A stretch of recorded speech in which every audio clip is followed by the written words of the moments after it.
What is up, everybody? What is up? Welcome. Oops, phone fell. Welcome to the Typical Browns Fan Podcast. Yes, it's just me, your typical Browns fan, with your typical Browns fan takes. And today, I got a couple of them. I'm going to talk about Kevin.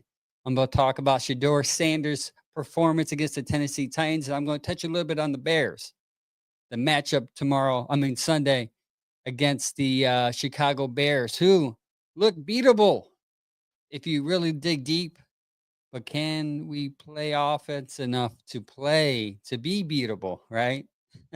But before I get it too far deep into this, I want to give a shout out to Original Steak and Hoagies. Today, I got to taste test something delicious, their hot and honey chicken sandwich. I went there and I was able to pick up that and some appetizers, and I ate it, and it tastes so good. They have hot honey sauce on it. What kind of cheese? Shoot, I wrote all this down. Dang it. Um, some pepper jack cheese, and then spicy pickle fries on it, and it's just so good. So if you're by an Original Steak and Hoagies, just Google them. Go there and go get their hot honey chicken sandwich. Delicious. I'm gonna tell you, delicious. So go there, check them out, and if you do, let them know we sent you. Typical Browns fan / Bearded Browns podcast. Nonetheless, let's get into it. Today's broadcast is brought to you by Lego Heads Barber Salon. Lego Heads Barber Salon is located in Berea, Ohio. Go there, talk to Marlon, and let him know that the Bearded Browns sent you, and get a haircut and a beard trim. It's going to be great, okay? Let them know that we sent you here, Typical Browns fan and the Bearded Browns. First, I'm going to get into, let's talk about Kevin. There's a lot of talk this week about Kevin being gone, whether he's going to get traded, whether he's going to be fired. And to be honest with you, I was there. I was that person. I was like, you know what? I kind of agree. I want Kevin gone. I want him fired. I want him gone. His offense sucks. Everything's bad. But then I started really dig deep a little bit. And then I started to feel bad for Kevin. And I got in my feelings, y'all. I got in my feelings about Kevin. I really started to dig deep. Now let's talk about Kevin for a second. I understand the last 2 seasons where Kevin's been horrible offensively. Last year our offense was ranked last. This year we're ranked 28th in yards per game, 30th in points per game with 17 yards per game is 294 yards. Now, when we look at this from just up close, we say Kevin sucks and he stinks, right? We see that. But when we just step back and take the emotions out of it, like, let's do this together. All those that are watching, let me know where you're watching from below. But let's take a step back real quick and breathe. And understand that since Kevin has been here, he has been putting up with nothing but drama and headaches. From quarterback to injuries to everything going on. Even when he first started 2020, he had to deal with COVID and training up a team to know his system through that. And his first year through all that, he went to the playoffs and won. Next year after that, went 8-9 with Baker. Baker hurt his shoulder. Kind of what's going on with Baker now. He hurt his shoulder. They went 8-9 after that. And then the whole fiasco with Deshaun Watson happened. And the rest is history. Yeah. Then we get into this stuff, right? So in 16 games with Baker, his first year, he went 11-5. 14 games with Baker the year after that, he went 8-9.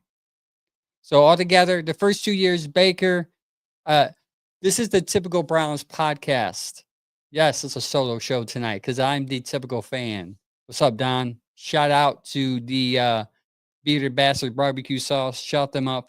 Give them a follow on socials and hit up their sauces. Delicious. Either way, Baker went 20-14 his 2 years under Kevin, and then Watson came in, and then Kevin had to deal with that. Right? I personally believe it's a conspiracy theorist. I believe they agreed on a system. Deshaun said, "I'm going to run your system," and Deshaun signs the money. Then Deshaun decides to go rogue and say, "I ain't running your lame system. I'm doing what I do in Houston." And I think there was some drama going on there. But nonetheless, Watson gets injured and injured again.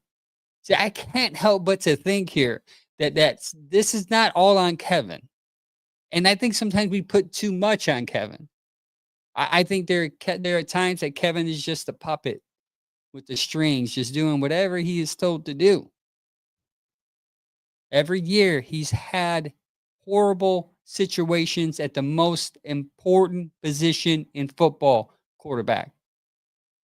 What's up, Luke? What's up, all my YouTube people? Comment down below where you are watching from today and let me know if you want Kevin fired. That's the first segment. Do you want Kevin fired? Let me know below. So, when we look at the two quarterbacks that Kevin had, we can say that are starters in the league, right? You had Baker Mayfield, who was 17 and 13 under Kevin, and then you had Deshaun Watson, who's 9 and 10. All together, they have a winning record. When Kevin has an actual number one quarterback, he has a winning record with 26 and 23. Now, that's not a wide margin. Right? That's not a wide margin of wins. But understand, Baker was hurt during that 8-9 year. So he played with an injury.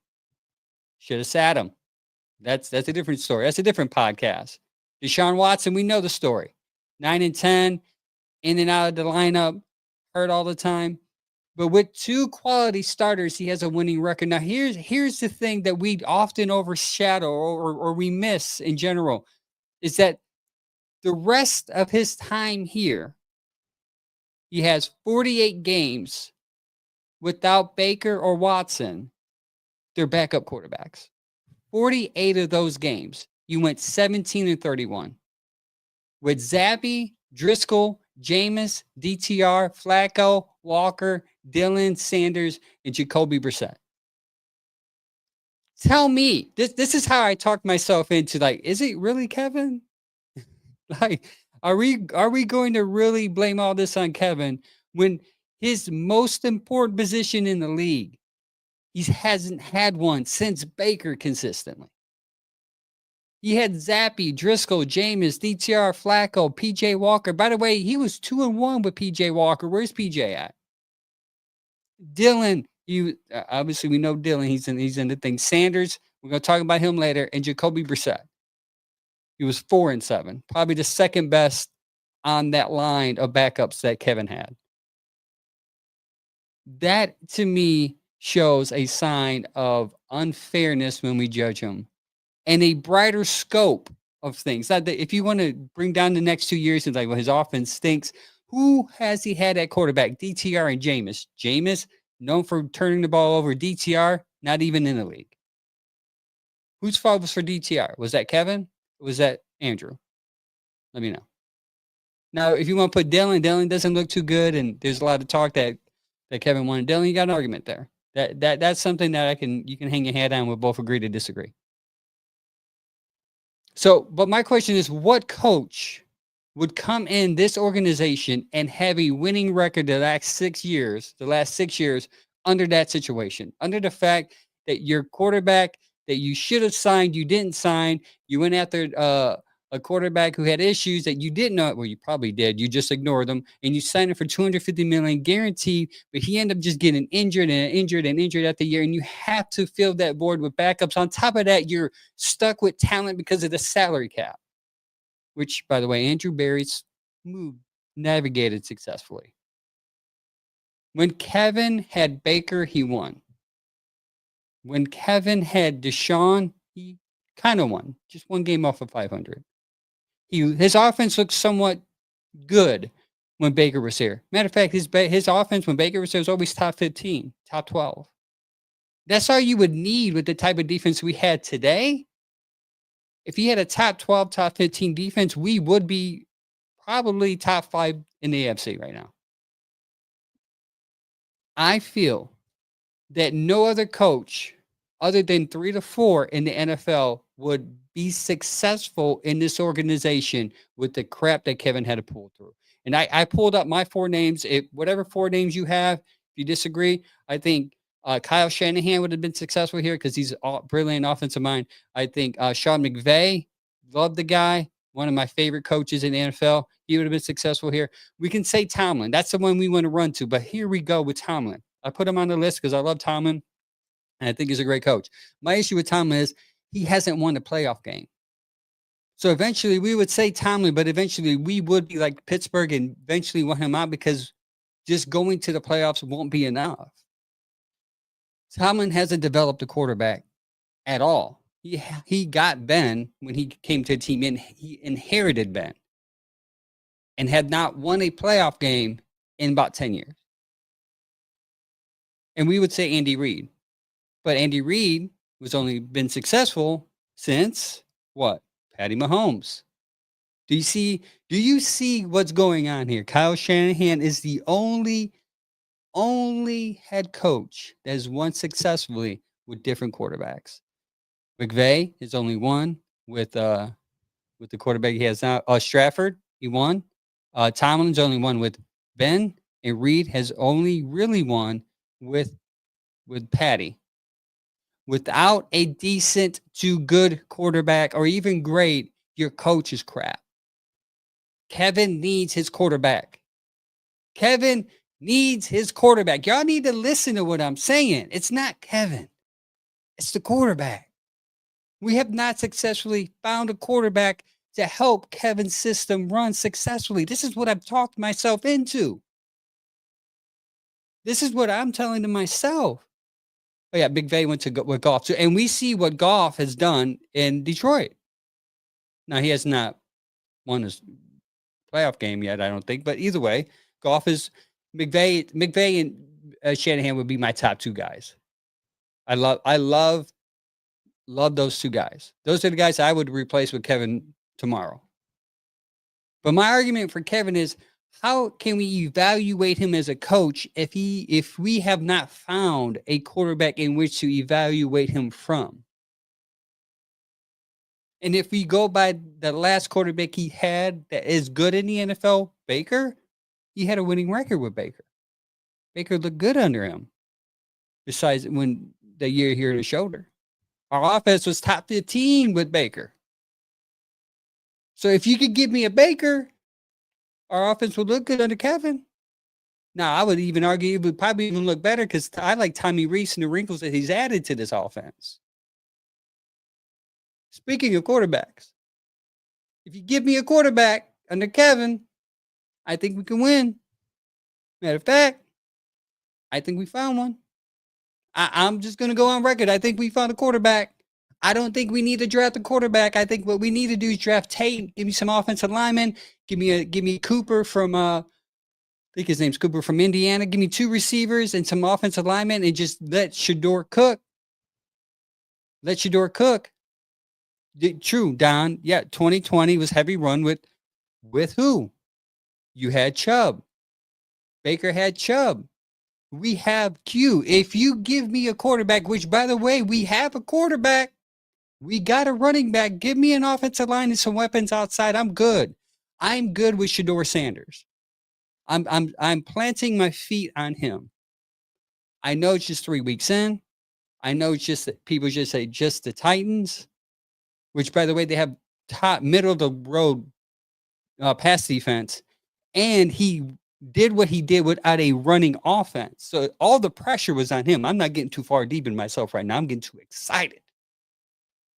But what if Shedeur improves each week? What if Kevin and his team make Shedeur better each week? Do we keep Kevin and allow him and Tommy Reese to mature Shedeur in the offseason? Let him learn the system? I think that would be a great plan. I think Kevin, I've said this in the offseason when we were looking for a quarterback. We were talking about the drafts on the Bearded Browns podcast I'm a part of every Tuesday, 7:30, shameless plug. I said, I think Shedeur will be perfect for run Kevin's system well. And I think he's shown great growth since training camp. And he has gone better every week. Now, there's some things I'll talk about that I would like to see him improve on. Now, I'm not hating on him. I'm just saying I want to see him improve on. But against the Titans, Shedeur looked good. Shedeur, the only Browns quarterback to throw multiple touchdown passes, 15 yards in the air this season, despite having fewer than half the pass attempts than Dylan Gabriel with 74 and 185. I'm sorry. Shedeur has 74. Dylan Gabriel has 185, and Joe Flacco has 160. This is the thing that was appealing to Shedeur, was the fact that he was able to hit that home run ball. And he's hit it every game. Besides, obviously, come off Baltimore cold. He almost hit that pass to Gage there. But every time he's come off the bench, every time he's played, he's hit a big time play. 4 completions, 50 plus yards in his first 3 starts. Only person that's done that was Aaron Rodgers in 2020. He has 364 passing yards. First quarterback to hit 300 yards this season. Only the 9th 300-yard passer in 4 years for Cleveland. That is a lot in 3 games for Shedeur. That is a lot that he has done.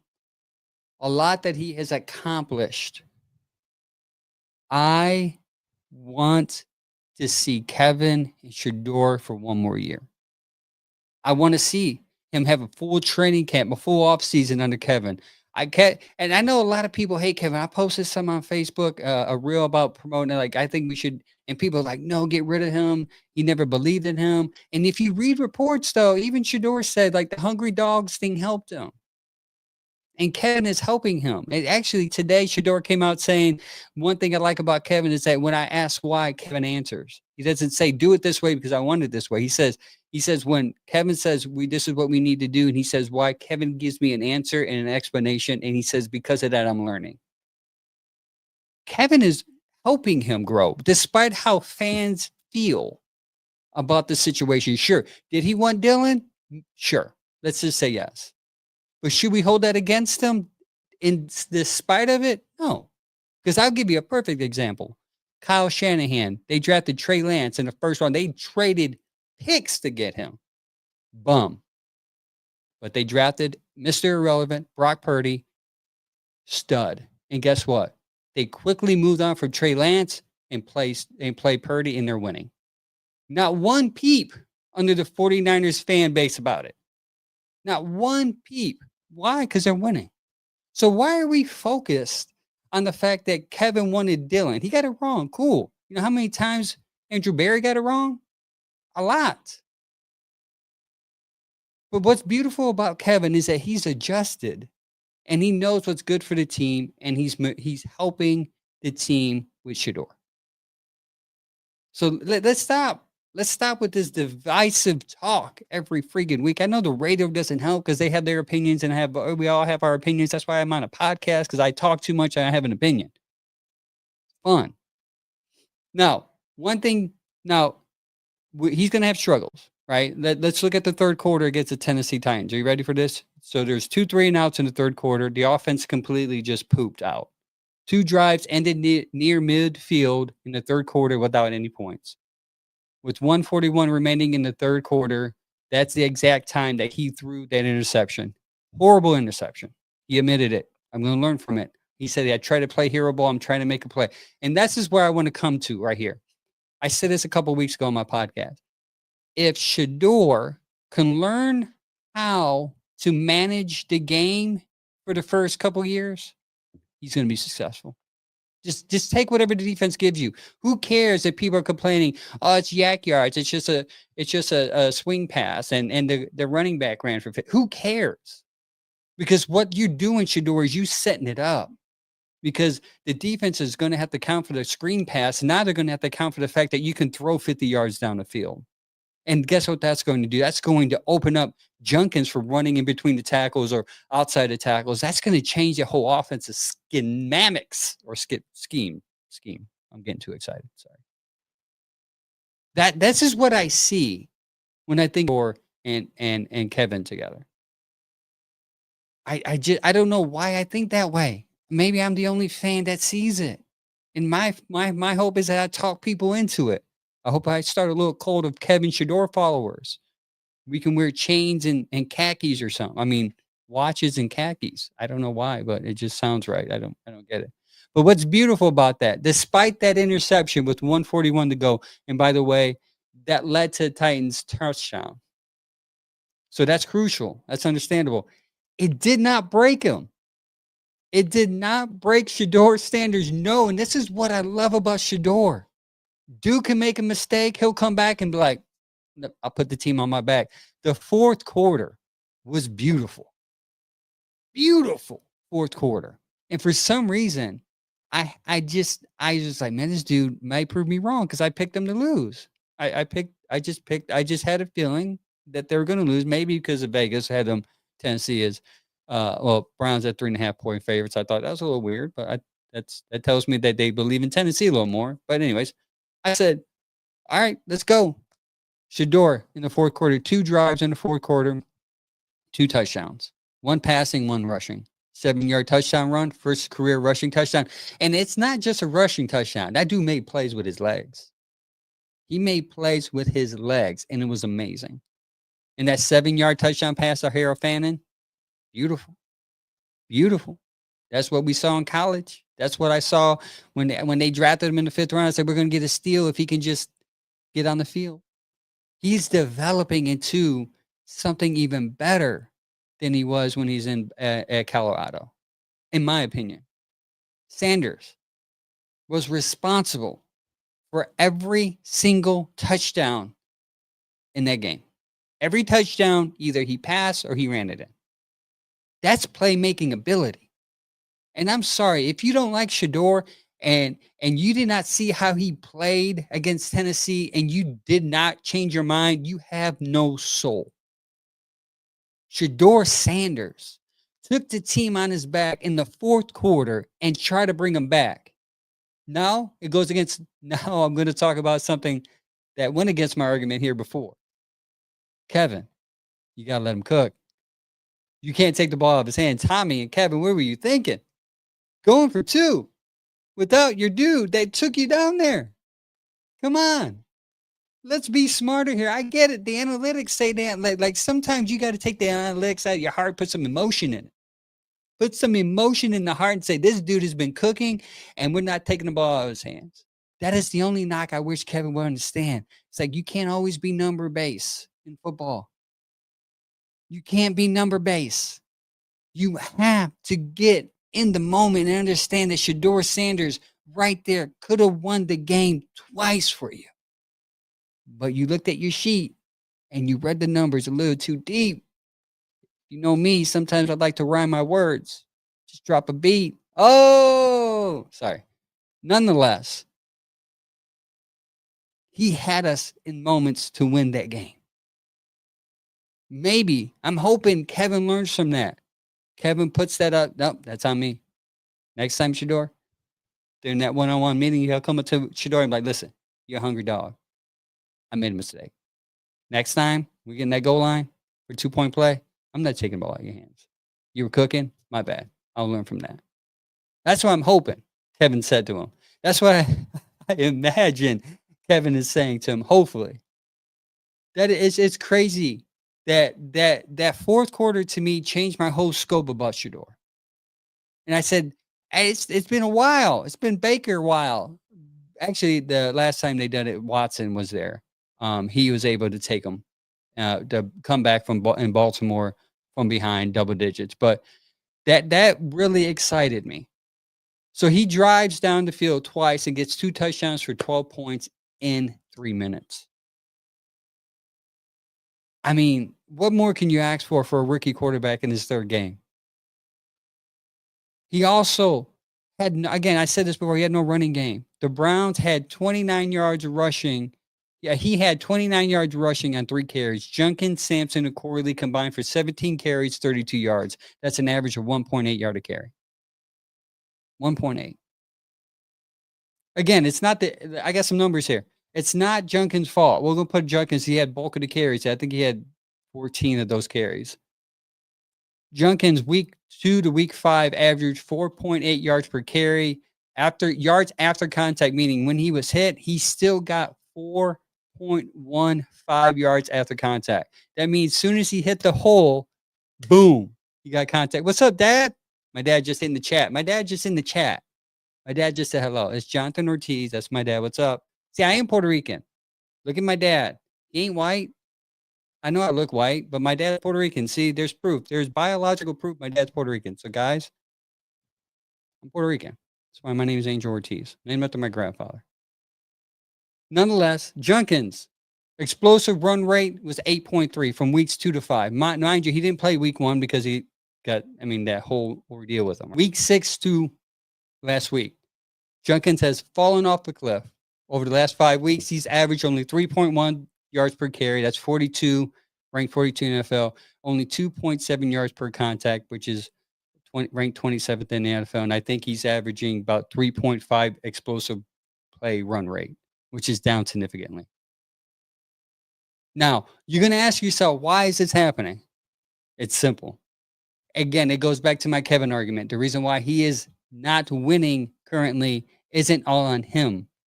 It's because of the talent in which you have around them. Yeah, Andrew Berry has been drafting defense heavy the last couple of drafts. He has drafted nobody on offense. If he does, he failed, right?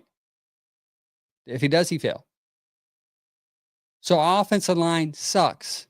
Our offensive line this year is average 41.8% drop back rate, which is second pressure rate. 41.8 pressure rate on dropbacks, which is second worst in the NFL. They're averaging 3.7 yards per rush, which is fourth worst in the NFL. 18.8 quick pressure rate within 2.75 seconds. What that means is it is on average for a quarterback to get the ball out of their hands within 2.75 seconds. Not happening. It only happens before they can get the ball out, meaning they get there before 2.75 seconds. They're sixth worst at 18.8%. That's what scares me the most about when people talk about Sanders' game. Now, it's going to be a tough game. We'll talk a little bit about the Chicago matchup right now. It's going to be a tough game against Chicago, and not because Chicago's defense is good. It's because they pair well with our weaknesses. Our weakness is the offensive line. I just told you that. The Bears have a top 10 rushing defense. They blitz, not rush, blitz. The passer 38% of the time. They blitz him. Shedeur does not do well under the blitz yet. Now, that's not a knock on Shedeur. He's a rookie. Understand, he's a rookie. Rookies get blitzed. Sometimes they're going to learn, they're going to get frazzled. But one thing I'm encouraged about my boy Shedeur is that he's improving on that. He's not running backwards, taking sacks. He's stepping up in the pocket. He's looking downfield for passes. He's learning in 3 weeks. Learning. He is taking time and he is growing. And that's something we should be excited about, Browns fans. Let's get excited about it. And let me tell you this little stat that makes me worried about this matchup and the blitz, okay? Here we go. Shedeur Sanders with dropping back and holding the ball for 4 seconds, which is something that he did in college. Is the only reason why I'm bringing this up. It's the last stat, and I got to go. Week 14 against Tennessee, he averaged 2.2. He was 2 for 9, 24 yards, and an interception, a minus 11.9 EPA. In his career, in 4 games, he's 4 for 23, 69 yards, and an interception when he holds the ball longer than 4 seconds. He's got to get rid of that ball because that rush against Chicago is going to come in a lot quicker than 2.75 seconds. He holds the ball longer than Caleb Williams. And Caleb Williams holds the ball 16.7% of the time. And he's at 22.3. His overall throw time is 3.22. Got to get that down. That is the only thing that he needs to improve on next, in my opinion. And don't play hero ball.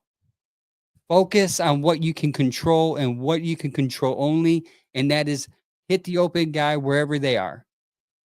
You do that. I think Tom Brady did that his first 2 years where he was a game manager, and look what Tom Brady went into, okay? I think Shedeur can be learned to be patient and give whatever the defense gives him. He's going to hit that explosive play. We've seen it every week. he hit an explosive play. Don't force it. It's going to come to you. You got Bond out there. He's gonna catch a big touchdown. I have a feeling Isaiah Bond's going to catch like a 50, 60-yard bomb. I just feel it because I think they've been setting it up all week. It's going to happen. Lastly, the Bears are hard to hold the ball against because their blitz rate, I told you, is 10th in the league, meaning they get there before 2.75 seconds. The Bears defense as a whole is only ranked 23rd. Okay. But you can score points on them. You can. The Bears defense is ranked 10 in points allowed with 335. They're ranked 7th in total yards allowed with 4,645. They're ranked 3rd at yards per play with 6 yards per play. But what makes them tough is their turnover ratio.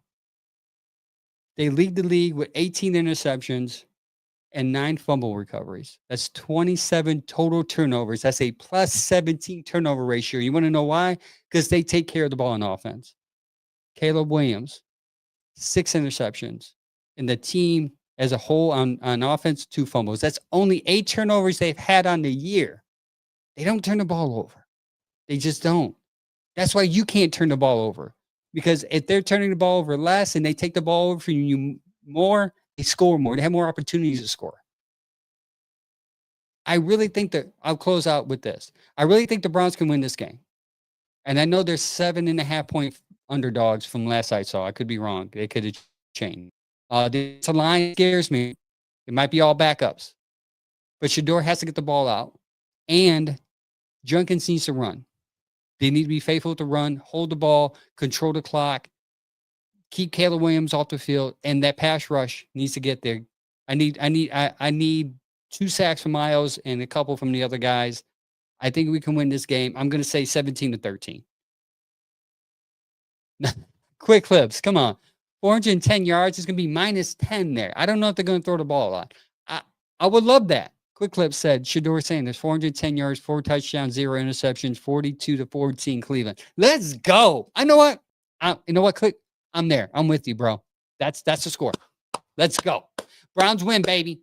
Browns are going to win 42-14. I'm with you, great. You got me at quick clips. I'm on your side now. You got me so pumped.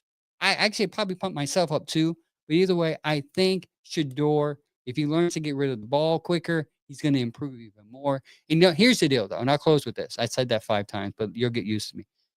I think if Shedeur improves these next 4 weeks and wins a couple games, Kevin's going to stay. So Shedeur fans out there that are not Browns fans, because I'm a Browns fan before I'm a Shedeur fan. I'll let that know. Will you be okay if they win out or if they play well enough where they say, well, under Kevin and Tommy, Shedeur improved. Let's keep them. Would you be okay with that? Let me know in the comments. I got to go. Until next time, like always, thanks for tuning in. And always, please share your opinions. You're just a typical Browns fan like me. Let me know in the comments below what you guys think. Thanks for the love. Until next time, follow me on all things social media, Facebook, Instagram, YouTube, TikTok. My name's Typical Browns Fan, all of them. Follow me. We'll talk about this. We'll continue. I got to go because I got to go pick up my kids from somewhere. This is the Typical Browns Fan signing off. Until next time, keep barking, keep believing, and keep being that typical Browns fan. Until next time, like always, go Browns.